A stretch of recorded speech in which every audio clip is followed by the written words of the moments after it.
ഡൽഹി വിമാനത്താവളത്തിന്റെ മേൽക്കൂര തകർന്ന ഒരാൾ മരിച്ച സംഭവത്തിൽ പോലീസ് കേസെടുത്തു.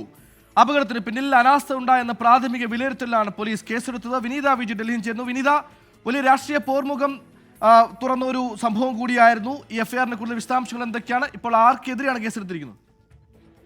സുഹൈൽ നേരത്തെ സൂചിപ്പിച്ചതുപോലെ തന്നെ ഒരു മരണമാണ് ഈ അപകടത്തെ തുടർന്നുണ്ടായത്. ഈ മരണത്തിന് പിന്നിൽ കടുത്ത അനാസ്ഥ എന്ന പ്രാഥമിക വിലയിരുത്തലിന്മേലാണ് പോലീസ് ഇപ്പോൾ കേസെടുത്തിരിക്കുന്നത്. ഒപ്പം തന്നെ സംഭവത്തിൽ എഫ്ഐആർ രജിസ്റ്റർ ചെയ്തിട്ടുണ്ട്. വളരെ വ്യക്തമായി തന്നെ ഇക്കാര്യത്തിൽ അന്വേഷണം നടത്താനാണ് തീരുമാനം. നേരത്തെ തന്നെ ഇത്തരം ചില ആരോപണങ്ങൾ കൂടി പുറത്തു വന്നിട്ടുണ്ടായിരുന്നു. കാരണം ഈ നിർമ്മാണത്തിലെ അപാകത ഉണ്ട്, ഒപ്പം തന്നെ അനാസ്ഥ നടന്നിട്ടുണ്ടെന്ന തരത്തിലുള്ള ആരോപണങ്ങളൊക്കെയാണ് പുറത്തു വന്നിരുന്നത്. ഈ ആരോപണങ്ങൾക്ക് പിന്നാലെയാണ് ഇപ്പോൾ പോലീസ് കേസെടുത്ത് അന്വേഷണം ആരംഭിച്ചിരിക്കുന്നത്. ഇന്ന് രാവിലെ 5 മണിയോടുകൂടിയാണ് ടെർമിനൽ 1 മേൽക്കൂര തകർന്നു വീണത്. ശക്തമായ കാറ്റിലും മഴയിലുമാണ് അപകടം ഉണ്ടായതെന്നാണ് പ്രാഥമിക നിഗമനം. പക്ഷേ അങ്ങനെ പറയുമ്പോഴും ഏതെങ്കിലും തരത്തിലുള്ള അനാസ്ഥ അതിൽ നടന്നിട്ടുണ്ടോ എന്ന വ്യോമയാന മന്ത്രാലയവും ഒപ്പം തന്നെ എയർപോർട്ട് അധികൃതരും അന്വേഷണവും നടത്തും. ഇതിന് പിന്നാലെയാണ് ഇപ്പോൾ ഈ അപകടത്തിൽ പോലീസും കേസെടുത്ത അന്വേഷണം ആരംഭിച്ചിരിക്കുന്നത്. സുഹൈൽ, ശരി. വിനിത വിജയാണ് വിശദാംശങ്ങൾ നൽകിയത്. ബലക്കുറവിൽ പിടിപ്പുകേടുണ്ടോ അനാസ്ഥയുണ്ടോ? പോലീസ് കേസെടുത്തിട്ടുണ്ട്, അന്വേഷിക്കട്ടെ.